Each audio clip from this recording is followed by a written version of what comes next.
Hello everyone, welcome back to the channel. Today we've got yet another special guest for a Wolves related podcast. We're speaking to EAB Skills. Now I did this podcast around a year ago, but it's very relevant to everything that's going on these days. And with regards to Ewan's content, I think you'll absolutely love hearing him, and I think you'll absolutely love understanding a bit more about the content creator world, the football, and also his journey with Wolverhampton Wanderers as a fan and an ambassador. So let's get straight into this one. And as you can see, we are joined by a very special guest called EAB Skills, or you may know him as Ewan Baggett as well. Now, firstly, how are you, mate? I'm good, thanks. How are you? I'm very good, thank you. So I just want to cover a lot of things in this, really. I want to cover sort of your past and how you got into content creation, also your football memories, and sort of a bit about the future and where you sort of see yourself going. So firstly, probably a good place to start. What is your earliest memory of football? Oh, great question. Earliest memory in general. That's a cracking question. I think, to be honest, because obviously football has been so much of a part of my life, both professionally and personally, a lot of it does blend into one. Obviously, I've been creating content online now since I was 14, so that's 11 years. So that kind of window of the last 11 years is very much kind of like from the professional side of things. But I'd say probably my earliest memory of football is when I was a kid. We used to have some like inflatable goals that would sit in the hallway, and I always remember having the goal, and then I was trying to like recreate Beckham free kicks. I always remember that. So that classic goal against Greece with the curve. Yeah, I always remember trying to recreate that. So I'd probably say that's like my earliest memory. But yeah, I mean, I don't know how accurate that would be if that is my earliest, but that's probably the first thing I can really remember about football when I was a kid. So yeah. Yeah, obviously, I wanted to sort of, we just touched on it then as well. You started content creation 11 years ago now. You were just obviously freestyling to camera and that sort of thing. And I was just sort of curious as to why you got into freestyling. Now, for people who don't know, and I'm sure a lot of people listen to this will, because that's sort of my age group grew up on it really. Sort of you and Kieran sort of freestyling to camera and doing a lot of that. That sort of played a big part in a lot of people my age's childhood growing up watching YouTube and football YouTube in particular. So I just sort of wanted to know why you got into freestyle and sort of when. Yeah, great question. I would say I've always been very interested in the skill side of the game. So when I was a kid, I used to go to a camp called Brazilian Soccer School. Again, I don't know I think it's now national, but it was quite local at the time, and they do a lot of camps for kids. And I was always so interested in like learning the Maradona 7. I remember going to one of the sessions when I was like 5 or 6, and we were learning the Maradona 7, and like for a 5 or 6 year old, it's pretty difficult. That obviously, for a lot of people now it's still very difficult, but when you're 5 and 6 and you see Maradona doing a touch with his right foot, left foot, knees, shoulders, head, you're like, just wow. Because they used to show us videos and stuff. So like from that point onward, I was just captivated by it. But I didn't actually play proper football until I was like 9 or 10. So I didn't actually start playing for a team until that age. And then when I was 14, I was playing for a team, playing at a decent standard. And then I got to a point where like I was trying to do some skills in games and in training, and my manager was like, look, we can't play this way, we're trying to play a certain way. And it was like, what should I do? And around obviously that time I'd started making some videos for Facebook and YouTube, and I was really enjoying that side of things. And I think at that age as well, 14, 15, you kind of start transitioning maybe a little bit away from sport into doing something else, because in the UK it seems like a lot of people play sport when they're kids, and then when they get to that age it's then maybe something else, something more academic or whatever it is. So that was kind of the pathway for me. And then obviously just started making videos just for fun on Facebook. Obviously at that point there was like nobody who was making like a career out of it. It was unheard of. It's actually very weird. And I was saying this to Kieran the other day. I saw him yesterday, and we were saying actually about this, like when we first started, it was really weird to make videos online.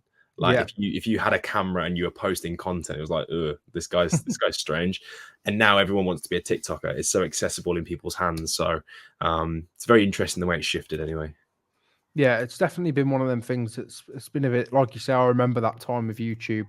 I would have been growing up watching it, and people sort of, it was at that time when people's parents or people from outside would perhaps look at it and think, there's no way you can make money in this. And I was speaking to my family about it the other day, about content creation in general, saying that, if it's done right, you can make more money than lawyers. You can make more money than doctors. You know, you can make an obscene amount of money and growth in such a short period of time. And I think obviously that's something that you and Kieran both were very early to, especially in the football genre and the football era of YouTube. And I think it's something that a lot of people my age definitely appreciate and probably have probably grown up on more than any other side of YouTube, really. So obviously since then, you've done a lot. You've had a lot of incredible opportunities. And for some listeners, they might not know, you know, what opportunities you've actually had and the true scale of how far it's taken you so far. So I was just sort of wondering, what are the 3 standout things you'd say in your career so far that you've probably had,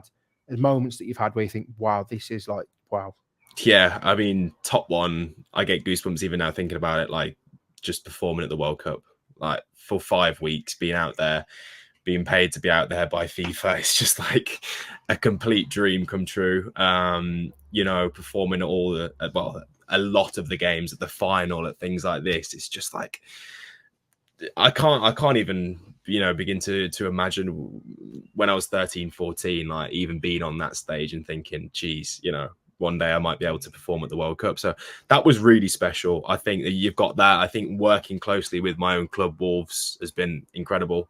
You know, kind of obviously doing kit launches and video shoots and, you know, YouTube series with them has been great. And then I forget about a lot of things. Obviously, working with so many pros, you know, your Harry Kanes and people like that, amazing. But I think from a nostalgia point of view, being on Soccer AM a couple of times, and especially on that last ever episode, being able to kind of bring back the skill school that I grew up with every single week watching. We brought it back for a social media segment on the last ever Soccer AM.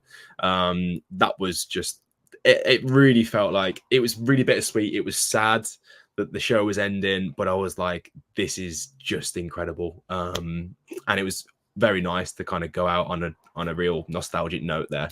I mean, that's just 3. There's a lot that I could probably go into, but I'd say those are 3, like from a football nostalgia point of view from when I was a child, those are 3 that I'd be like, wow, yeah, those are definitely up there.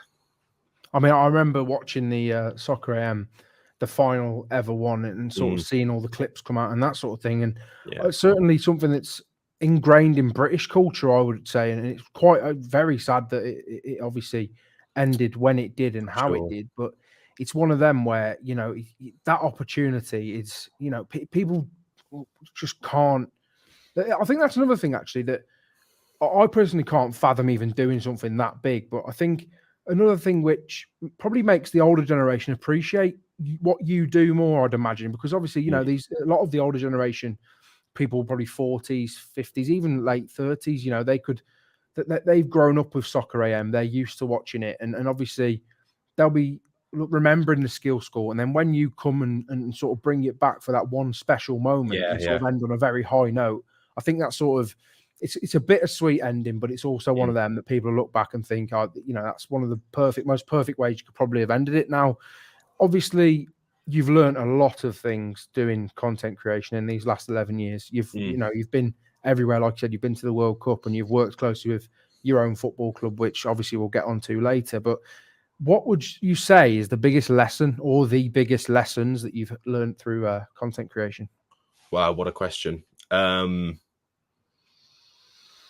Oh, that's a really good question. The biggest lesson I would say is probably to try and, again, it's so boring like to say this, but again, it is so true. And the older I get, the more I really realize this is to really try and live in that moment, because it's only until you sit down and have a chat like this where I'm now thinking about the World Cup and Soccer AM and, you know, the things that I've done now. I'm like, oh, wow, that was actually really cool. But I think you get so sucked into this, constant challenge of searching for the next thing. It's like, right, that's done, what's the next thing? Right, that's done, what's the next thing? You're trying to kind of climb up this metaphorical ladder that doesn't always exist, because you just got to try and take each day as it comes. And, you know, it could all end tomorrow. I mean, obviously I've put plans in place that, you know, from businesses and point of view that you know, it won't, but you know, I could break my leg tomorrow and I could never freestyle again. So you have to think like that all the time. And so I'd say that it's that kind of like humility and self-awareness of being in the moment.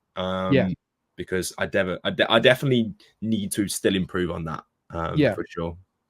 I mean, I've seen it on a lot of sort of chats similar to this, where perhaps professional footballers as well. They have this where footballers will get called up for England, for example. They might play one or two appearances, likes of David Nugent come to mind, where they've played one appearance, but at the time that's they think, oh, it's just this is the first step. I might go on to play for England 50 times, or it might be it. But I'm in my football career, I'm zoned in, I'm focused. It's all just tunnel vision, isn't it? And obviously people like yourself, by the sounds of it, certainly from speaking to you so far as well, is that you perhaps haven't stopped to smell the roses and give yourself that credit that you perhaps deserve. But in my opinion, obviously, you've been doing so well for the last 10 plus years. And the ladder, like you said, you're not nowhere near the top of the ladder to where you want to be. But sometimes you've got to smell the roses and sort of think, wow, I've really, really done something special here. And I think, obviously, you've definitely had that effect on more people than I think you probably give yourself credit for. No, I appreciate that. I think it is difficult to see that, like, when you're in the moment. And obviously I think maybe in 20, 30 years time, where I'm probably in a different space in life, where I'm working in something slightly different other than this, that I'll actually be able to go like and speak to, say, Kieran and to people like that, and be like, oh, should we reminisce on some of these videos that we made? And I think what's so telling now is, and this isn't a hate towards anyone who's kind of coming through now, is you see so many of the videos that me and Kieran made like 10, 8, 9 years ago, basically just remade and posted on TikTok now. The amount of ideas that are used from that period of time that are now kind of like YouTube shorts or whatever it is so interesting. And I think that's something that when you realize, we probably did have a bit of a game change moment, I guess, on the scene at that point. But again, it's there's some great content creators coming through now, and I think the accessibility of content now is just incredible. Like, we had to go out and buy camcorders that had like AA batteries. Now obviously everyone's got a phone, they can just pull out a phone. I see kids, I was filming today, I see kids just like on the pitch and they've just got a phone and they're just filming everything they do. It's like, it blows my mind, because I never thought that we'd probably be in this place where everyone is now a content creator. But it's nice, and it also breeds so much creativity, so it's cool. It's one of them as well. Obviously the industry's ever growing, so it's perhaps people might look at your content and they wouldn't have grown up on that era, like you say. Kids these days, some of them wouldn't have even been alive. Some people that watch, a lot of the people that watch your content as well probably wouldn't have been alive when you started YouTube, which is incredible to think. And it's like, it's one of them things that, again, I think you pioneered sort of what we see nowadays, in a time when, like you said, you had to buy camcorders, you had to go out, and some of the videos, like a lot of the videos that I have watched and I remember, are sort of like grainy cameras, and the weather's terrible, the pitches, like Sunday League pitches. Mate, terrible. And that was the beauty of that, but that was the beauty of that time, and that was what made it special, I think. It was. And you also have to remember, like, we had no money at all, because we were going to school, we were going to college, and everything we had to do was either like, we had to go to the skip and find something to use. I'm not saying we didn't, have any resources, because obviously whatever, but like, for a lot of the stuff we had to go out and like physically make the props or whatever. And that was like going to a skip and getting some wood or whatever it is. And, me and Kieran, especially, a lot of the time we used to like share a lot of equipment. So one of us would buy a tripod, the other person would buy, a gimbal or something, or I remember when Kieran first brought a slider, and it's like, essentially you put the camera on and you slide it and you get that nice cinematic shot that now on CapCut you can just like, insert whatever it is, like a slide effect, and it just slides it's like easy like that. But we had to physically like, do all that stuff, and that was fun. And again, I think it's the beauty of that content creation. Like I was saying to Kieran again, I want to try and get back to some level of like real originality again, because I feel like everyone just suddenly gets into this bubble of like, oh, this works, let's rinse that, and there's not really as much respect for, like, if you see someone doing a video, you kind of like, people just basically copy that now and then they just post it, instead of like back in the day it was like a bit of an unwritten rule where, say, if someone had made a video, you wouldn't really touch that video. But now obviously I get it, there's so much money in the game that everyone has to do what they have to do, but it's interesting anyway. well, like you've said there, I mean, the only real content that you could say was copied was, a general idea of the crossbar challenge. At that point, that was really the only content that you'd see regularly as a regular feature across a lot of football YouTube channels. And I think obviously, like you say, it's so accessible now, and people, and also I think a part of it is that it's become so easy to, like, anyone can learn how to edit. I mean, especially using CapCut, for example. I mean, creating TikToks on CapCut takes no time at all, really, maximum an hour, and that's if you want it to be like unbelievable. And now it obviously so much more accessible. You don't have to pay for an editor. A lot of YouTubers and stuff still don't pay for editors these days because they can just learn that. And obviously there's still the exception that pays for the editors, and that's their way of doing things. But you don't even have to do that these days, really. But I just wanted to sort of speak about, obviously you previously mentioned you've met a lot of footballers. Now it's a bit of probably a question you probably get quite a lot, but for people who perhaps haven't listened or seen your stuff before, what are the 3 footballers that you've met, or there can be influencers as well if they're a football influencer or whatever? What are the 3 footballers that you've met that you think have been the best that you've ever spoken to? Good question. Okay, I'm going to throw out a few names. I'll probably go Kevin De Bruyne, top, like real top guy. Both obviously on the pitch, just a real class act. But like the stories that he would tell me. So just for context, I did a body double for Kevin De Bruyne a few years back, and it was for a Sky Sports advert. And kind of when you do a body double, it's a little bit awkward because you're there basically impersonating someone else. So they're watching you, going like, you have to be good, or because you're representing me. So I was a little bit like, oh God. But De Bruyne was top class, like really nice, and he would just chat to me in between like takes about freestyle and how much they came up on it essentially in Belgium. There's a lot of futsal, and he used to play a lot of that when he was a kid, and that was really interesting. I'd say Chloe Kelly is incredible. She's one of the nicest people I've ever met, like really hospitable. Was up for anything. We did a lot of like very TikTok-y challenges where it's like some dances and whatever it was. And again, brilliant. I might say a couple more than 3 because I just want to give some flowers to people. Amari Bell recently did a shoot with Luton. Honestly, unbelievable guy. Hopefully he's recovering as well because he's just been injured and had to have an operation. So hopefully he's getting better. But yeah, really, really nice guy. Harry Kane, I mean, Mr. Captain, fantastic. He's an absolute gentleman. Really, really top guy. And then finally, I'm going to say Gary Lineker as well. Gary Lineker was great, really good fun. So, because he gets a little bit of stick sometimes, Gary Lineker, especially from like, I don't know why, but there's a certain generation that seems to give him a bit of stick for some reason. But I can't say anything bad about him. So, I know you said 3, but there's 5. Well, it's one of them, like you say with Gary Lineker about that certain generation thing. I know that's certainly the case. I mean, there's a few like stories that people tend to like throw about, and I think the Walkers thing, people just think, oh, he does Walkers crisps, like it's a bit of a laughing stock, but they don't actually realize like how nice of a person he is, and how good he was as well. Well, this is it, exactly. Good he was at football. Exactly. You're not the first person that I've heard say that Gary Lineker is a class act on that. Well, obviously he's just an absolutely unbelievable player and a top person by the sounds of it. Now, obviously, you mentioned your body double for Kevin De Bruyne, and that must have been obviously, like you said, intimidating, but for you, what would you say is the most sort of challenging thing you've had to do so far, in terms of whether it could be mentally, could be physically? Yeah, great question. I think one thing that I do give myself a lot of props for is obviously coming into an industry at like 14, an industry that was very like heavily against social. It was very much like, no, we advertise on TV. That's it. And it was like very new. So, having to deal with like the head of Adidas, the head of Nike, the head of people like this at like 14, 15 without a manager or anything, just going back and forth emails. I remember me and Kieran used to sit in the college. We went to the same college as well. And we used to sit in the college computer room.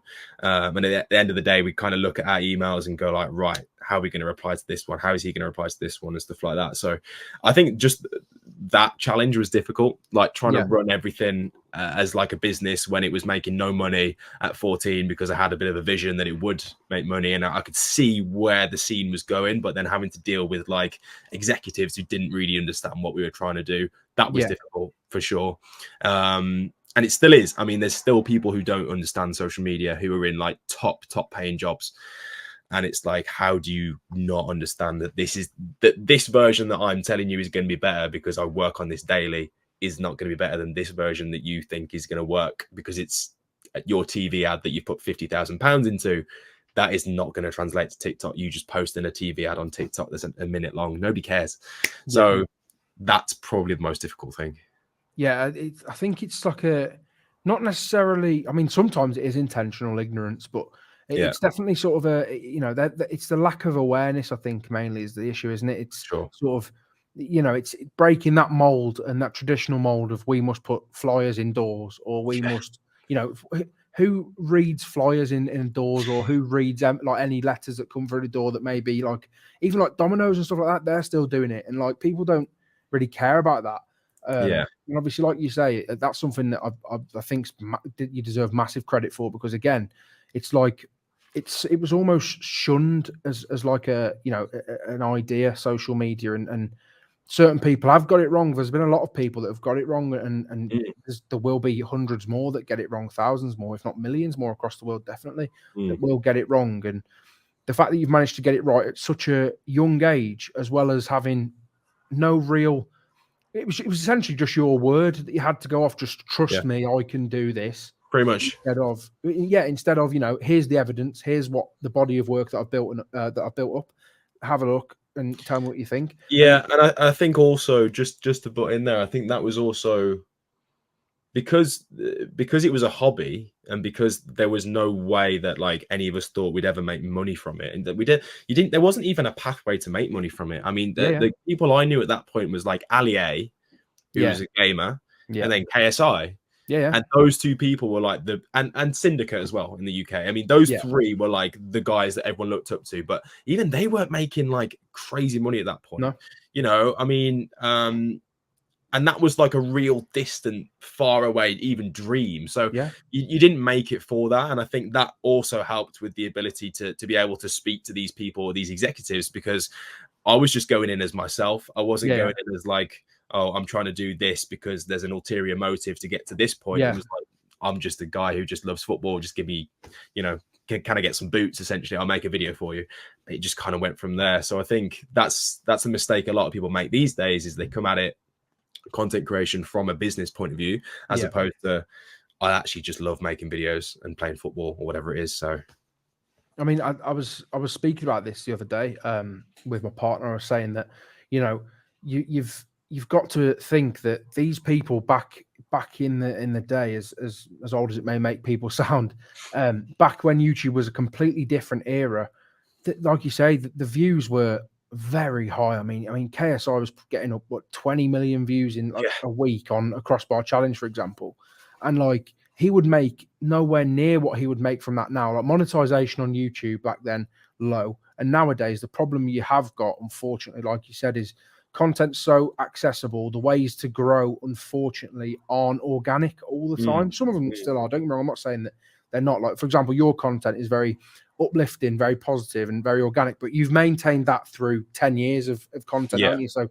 you've got that where people have loved your content for that long that they stick to it. Whereas nowadays, unfortunately, especially with TikTok and short form content, YouTube Reels and Instagram Reels and YouTube Shorts, it's one of them where you say something controversial, or you do something controversial, or you use someone else's ideas, and that's your way of growing. And like you say, people come at it with a business head on. I'm going to get, for example, you get over 10,000 followers on TikTok, and then as soon as you get that, you just put out controversial videos that get loads of views. You get paid per 1,000 views for all of them videos, and you make loads of money off essentially copied or not organic or controversial content that realistically is just 90% of the time negative, or has negative intentions behind it, or money driven intentions. And I think that's something that, again, you've managed to maintain for such a long time, and especially with obviously your audience. You've been doing this 10 years, but the people who are watching you when they were 10 are now 20. I mean, for example, me, I started watching when I was 10, and now I'm 21. So it's one of them things where it's like, it's crazy to see. But again, then people have been watching your content for a long time and they still appreciate it at this age because they appreciate that you're just you doing a job you want to do, putting out what you want to put out. Now, I think obviously we've spoken a lot about your past career and sort of what's happened then. But I just wanted to speak about sort of your newer content and sort of also your love for Wolverhampton Wanderers, really. We haven't obviously spoken about that too much. So when did you first start supporting Wolves and why, really? I could not tell you. I mean, the day I was born, I had a Wolf shirt on. So, you know, and that's not a metaphor. That is quite literally when the day I was born. So, yeah, just like forever. So it's one of them. I mean, I don't think I went to a game until I was probably 6 or 7. And I just remember, like, as most football fans do, walking. It was a night game, and I remember walking up from the concourse up the steps and just like seeing the pitch, and I was just like, wow, this is life, you know what I mean? This is now me. And then had a season ticket in my current seat now for probably 12 years or so. So yeah, seen some ups, seen some downs. But you know, there's one thing constant, and that's the club. And I think that's what the beauty of football is, isn't it? So yeah. I mean, I remember that as well. I mean, my first game, because of where I grew up, who do you support? In Telford. I support Liverpool. Oh, Liverpool, okay. Because of where I grew up in Telford, and my granddad, he's a die-hard Wolves fan, absolutely crazy for him, and obviously a lot of my friends are.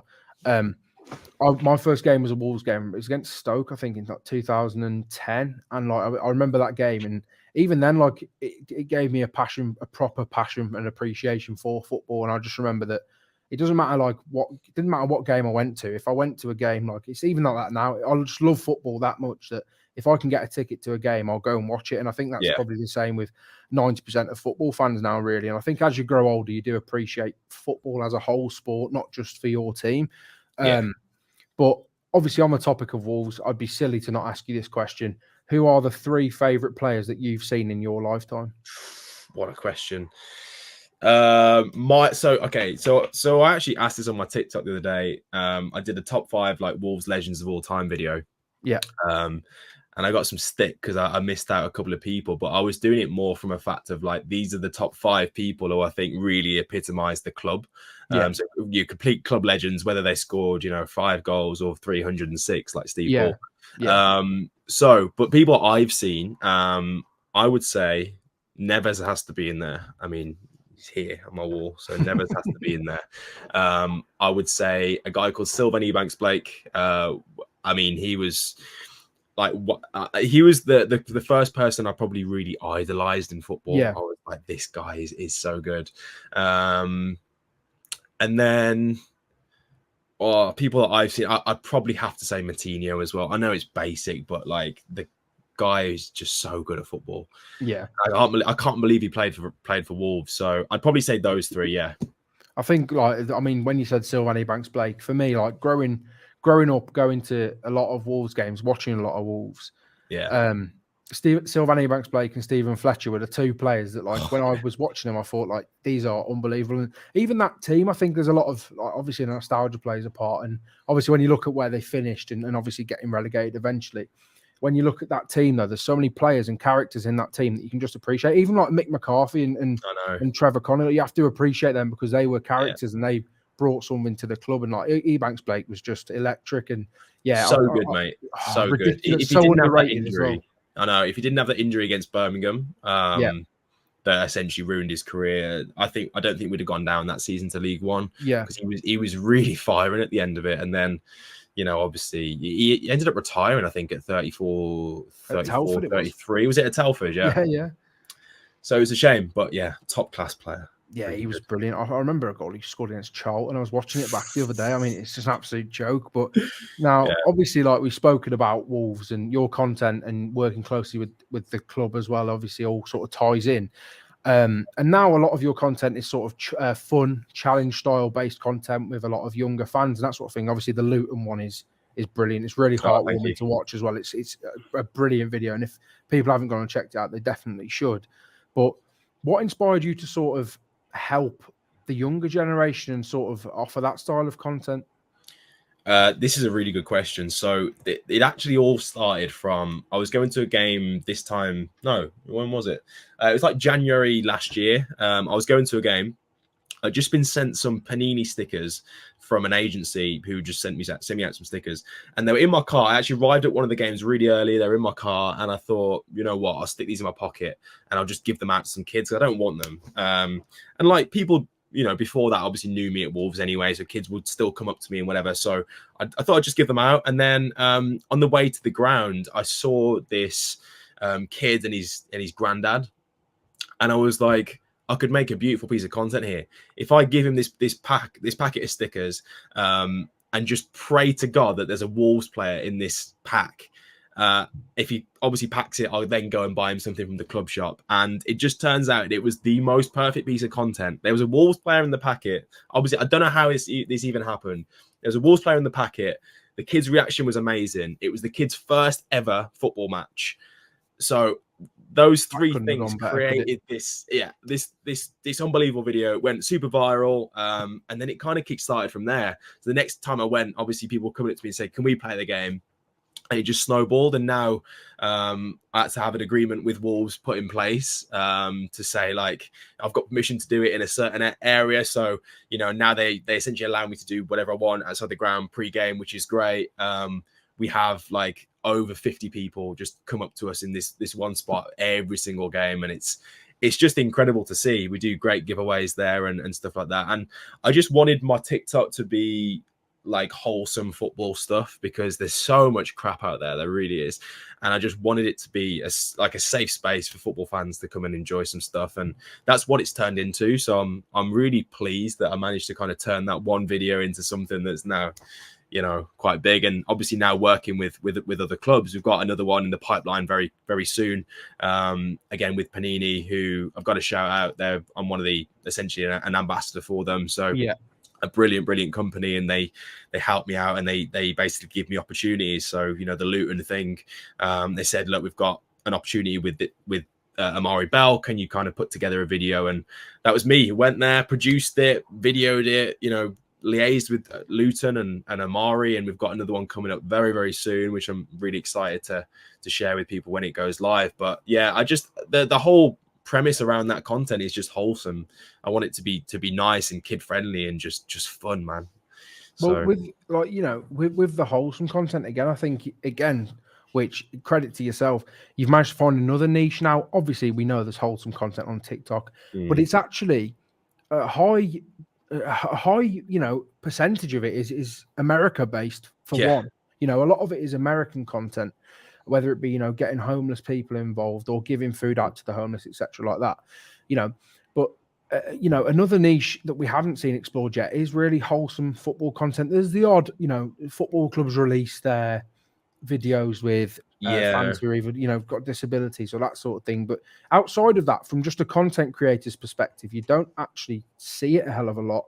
No. And obviously you've managed to tap into another individual market in another niche that sort of has sort of grown you and grown your ideology and sort of what you want to do with your content. I mean, it's also helped from the point that, you know, that the point of difference for me is I can do freestyle skills, I can do shows, I can do the presenting, I can do this style of content on my TikTok. You know, it's like there's a lot of football creators, but there's not a load of people who have so many different avenues that brands can come to. So it just makes me also very marketable, like outside of the fact that it's great for kids, you know, it's fun content. I'm essentially donating to kids every single week. It also helps from a business point of view that it makes you stand out even more from a brand point of view. And that's, you know, why someone like a Panini or, you know, a brand like that, you know, wants to then, you know, work with you essentially. So well, you've covered pretty much my next question. I was just going to ask you about Panini and sort of what it's been like working with them, but obviously we've spoken a lot about that. Now, you've set up sort of a freestyle sort of business, I suppose. You know, you're sort of helping out the younger generation with freestyle and sort of getting them involved, as you did back when, you know, you were going to Brazil soccer school and that sort of thing. So what was the motive behind that, and sort of why did you decide to do it? Yeah, so I created the EAB Skills Freestyle Academy in around 2018, I think. So I was just kind of going through a bit of a stage where I was like, what do I want to do next with this? And, you know, should I try and create something a little bit different that hasn't been done before? So I ended up creating that academy. We put on, I didn't think it was going to do very well. I always underestimate like how many people like do really watch or care about my content, because it's just one of them things you do naturally. And we put on 5 taster sessions with, there was a, you know, an availability of about 100 spaces. We pressed them to go live on the Friday night, and literally within half an hour they were all booked up.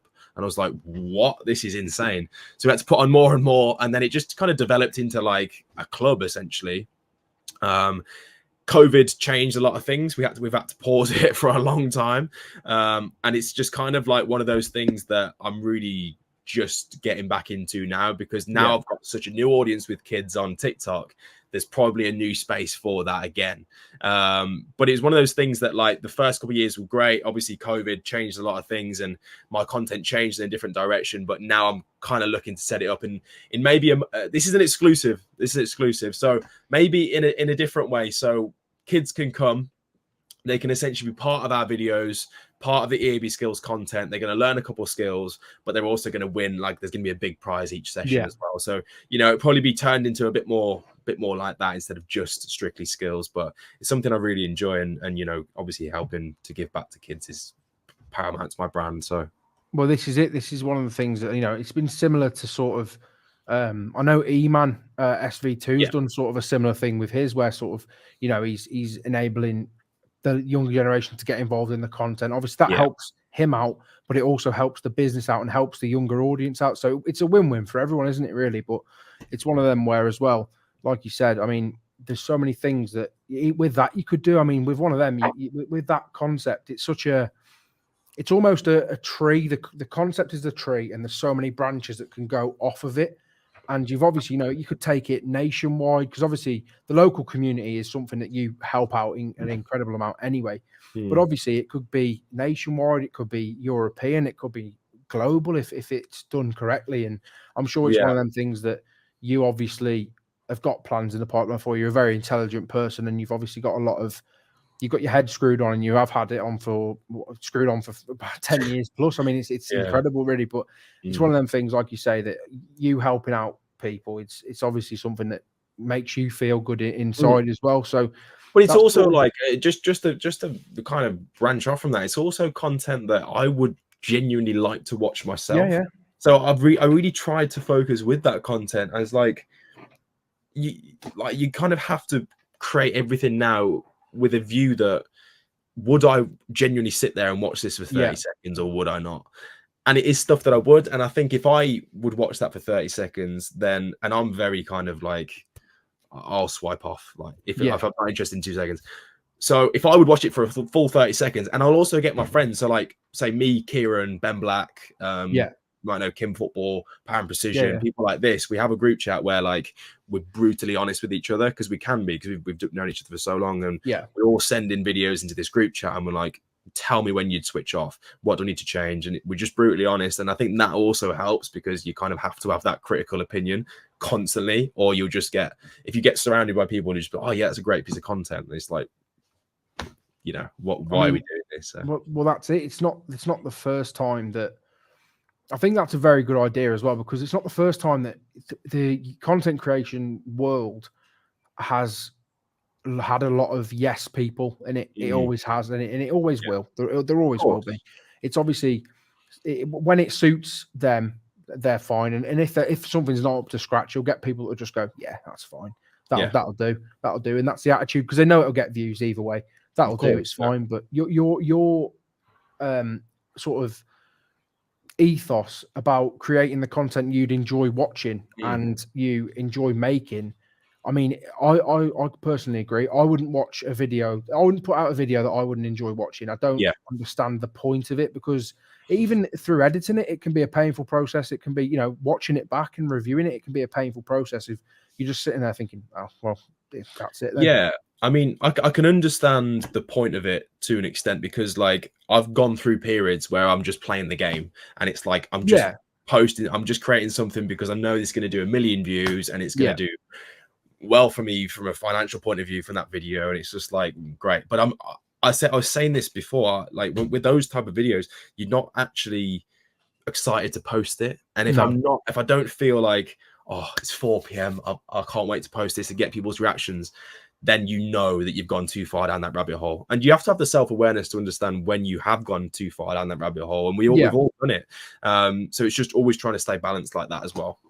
I think that's absolutely key, isn't it? It's like, for example, like you said earlier, posting the Luton video and obviously the video that you've got coming out with Panini as well. You get excited for people to see that, and you get excited to see the people sharing that, enjoying that.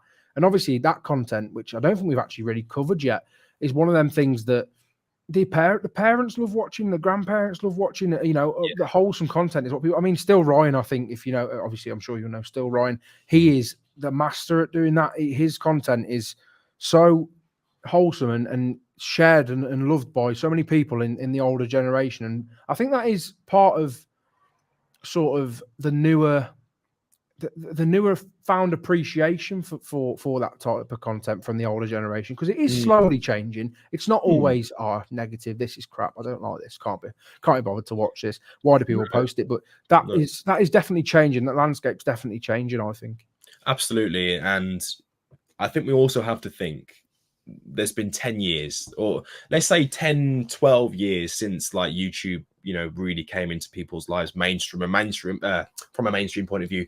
Facebook videos coming in, from a mainstream point of view. So adults who are of a certain age have had 10 years to watch content, consume content, and adapt to it. So now we're really into this point where, as you said, someone like Ryan who's creating content that is, I'd say it's actually more watchable for adults than it is for kids. I know it sounds crazy, but as you said, he's encapsulated that audience of like, it feels like a Cartoon Network video or a CWBC, but it's actually something that's that wholesome and that parents have this kind of like relation to, that they can see themselves in that person or that child. And that might be one of their kids or whatever it is, that the watch time becomes so good because they're like, oh, this is just so good. And they'll share it with their friends, like moms, dads, parents, they share with friends so much. And that's what you want as a content creator. So that wholesome stuff, when it gets shared, that's an extra point for the algorithm for you. So again, he's doing great with it, and that's obviously something that with the wholesome stuff works incredibly well. Yeah, I mean, like for example, in the Wolves video, like you said, getting the granddad, just even if he's just involved slightly, he's gonna go home and be like, oh, when this comes out, I'll watch this, watches it, shares it, shares it, and then everyone's gonna keep doing the same thing now.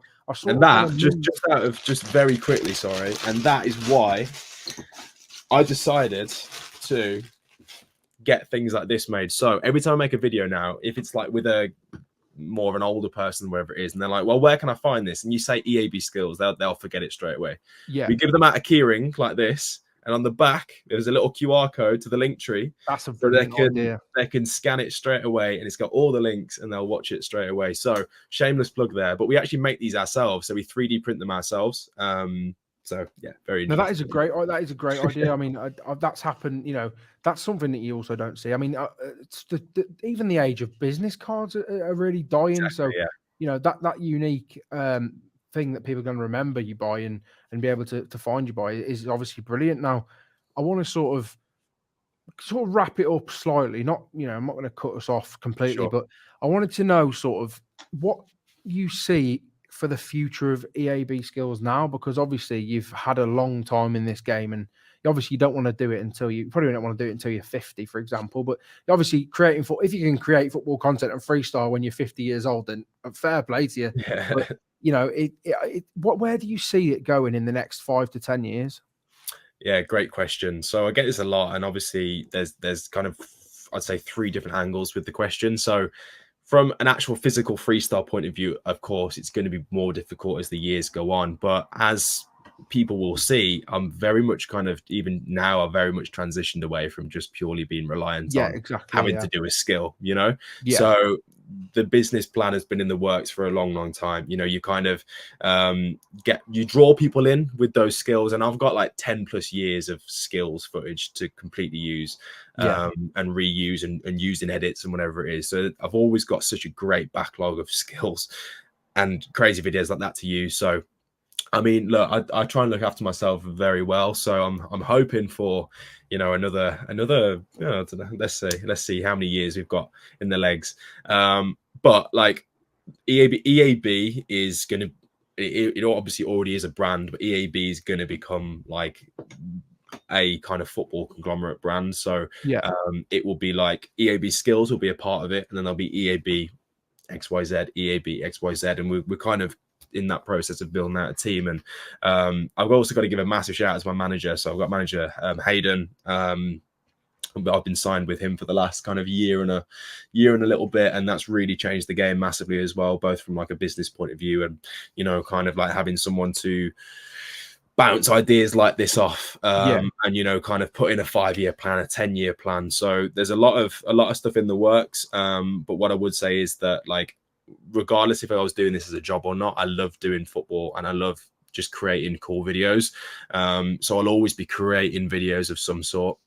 But EAB as a brand it's definitely going towards a point where it's going to be like, I'll be the face of it, and then we'll have a team kind of working off different branches of EAB. So that's where the plan is for sure.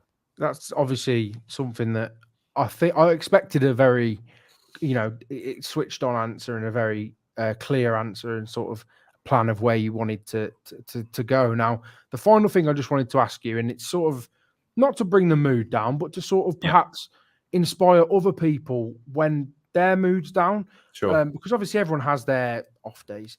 Now, what inspires you to create the best content you can, for perhaps if you're having a down day or if you're having a day where you feel a bit demotivated? Mate, to be honest, like, I've felt this whole year has been really, I know we've only been in 3 months, but this whole year, I keep saying to people, I have like 2 days in the week where I'm super motivated, and then the rest of the week I'm just like, but because obviously I'm at a point where the channels essentially run themselves with scheduling and stuff like that, I can kind of afford to be a little bit like, but what I would say is that I always just try and when I'm in that spot, I always try and like just get back to basics with everything. So like, I feel like everything affects everything in a weird way. So if I fall off slightly with my eating, then that affects me going to the gym on the same routine. That affects me then getting out of bed at a certain time. That affects me then, wanting to go and film, and like that vicious circle is so difficult. And once you're kind of in that, it's very difficult to get out. So when I am in that, I just try and take it back to basics bit by bit. So the first bit will be like, right, we're going to go to sleep 15 minutes earlier tonight, and then the next night will be another 15 minutes. And we'll just try and take away little bits like that. But believe me, like the creating the content side of things, people think it's like a dream and it's so easy, but I tell you what, it is. And this isn't complaining, but it is seriously difficult. You're constantly like measuring yourself against other people.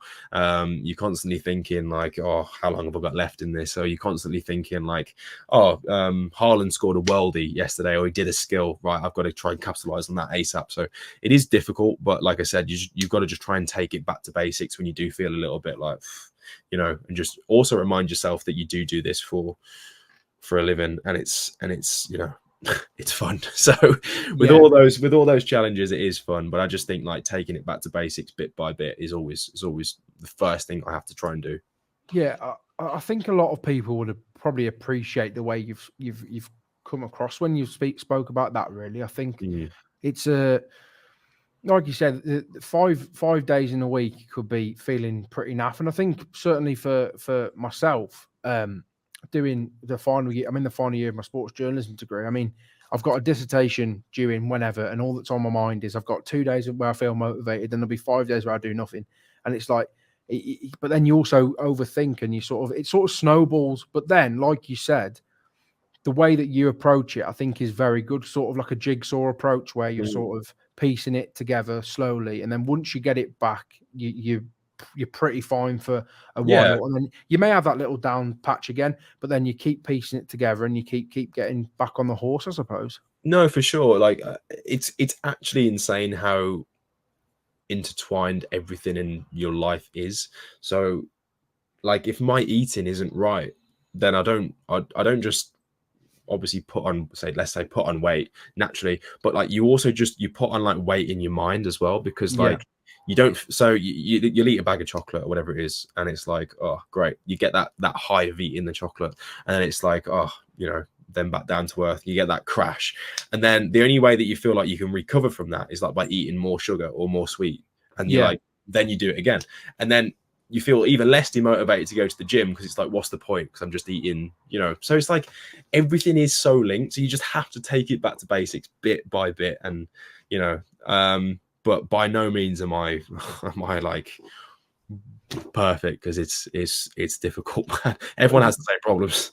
Well, this is it, and I think, like, you know, just finally, sort of the way you've come across when you've said that content creation is not easy. Now, I said this on I think it was the third podcast. I spoke about this with someone who is content creation is full time for them, and people don't get any credit. Like, people really don't get their flowers in the industry, because they sit there planning for ages, and say, you know, you get paid by a company to promote a product, for example. You have to then plan that video. You have to make sure it's done right. You have to make sure there's anything in the video that could conflict with what the company doesn't want in there, and anything like that. And I'll tell you a story. I'll tell you a story very quickly about that. Okay. People don't realize, like, yes, of course, you get, you know, handsome rewards for working with brands, and that's obviously known. But like, people don't realize that you'll do a brand video, and a lot of the time you won't see that money for like 6 months. So that essentially then becomes a 6-month wage, right? Of just that video. So it's broke down into 6 months. And by the time you've got that money, it's already gone, because you've obviously had to pay bills, whatever. So, I mean, I've just had an instance where we've, like, you know, been threatening like legal action with certain brands. And it's like, people don't understand this. Like, kind of content creators also never, you don't ever switch off. Like, you're constantly working. Like, even just whilst we've been doing this, I know it sounds rude, but I've just been having to write some things that, because as soon as they come to my mind, I have to quickly write them down, or I forget. And it's like, you know, when I'm kind of in bed, I'm even thinking, right, I should probably edit this right now, because I know in the morning I won't have that motivation, or whatever it is. It's just like constant, but also it's what you sign up for. So like, you can't moan, and it is great, and the opportunities you get are great, but it's definitely not as rosy as people think, unless you're a KSI or whatever. It's like, you know. Well, you know, when you get to that level, everyone is doing something for you, really. Exactly, so it does take, you know, it does alleviate the stress. But I think also as well, when you work it out, think about a video that you could take 12 hours planning a video, for example. And then when you work out the pay you get for them 12 hours, it's not too much more than, you know, people would think. So it's one of them where you have to sort of weigh it up, and obviously a lot of content creators, and I imagine you will have done as well, as obviously you have to turn down a lot of offers and certain things that perhaps, you know, because at the end of the day, if something's not worth your time, or something's perhaps going to cause you more stress than it's worth, then why would you want to put that on top of what you've already got to deal with? I mean, or like where I am kind of at the moment is, obviously I'm in the football space, which is very kind of like, let's say, you know, dominated by brands such as alcohol brands, betting brands, etc., etc. But I'm creating content for kids, which is Wholesome. So you kind of have to bridge that gap between, like, you can't do certain adverts because you're creating a specific type of content, but you're also in the football scene, so you're kind of also creating content which, you know, is for that audience who they want you to promote for. So it's a weird one, but that's why working with brands like Panini is the best.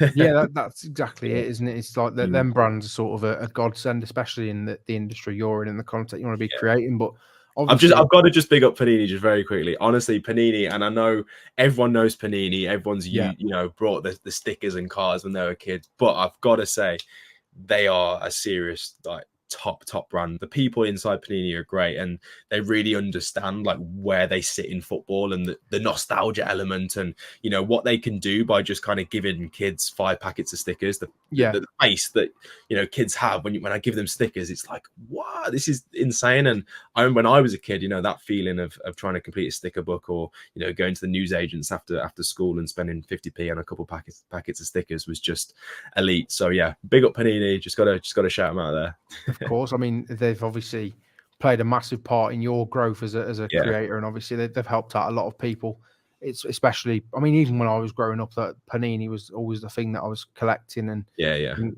it's just, I think it's ingrained in British culture as well, and perhaps European culture as well. Absolutely. But thank you for being on. I've really enjoyed speaking to you and hearing, obviously, the stories that you've got, because it's obviously really fascinating to hear someone who's, you know, as busy as you are, but also has had as many incredible opportunities and experiences as you have. So thank you for coming on. I really do appreciate it. Anytime, Connor. Really appreciate it, mate.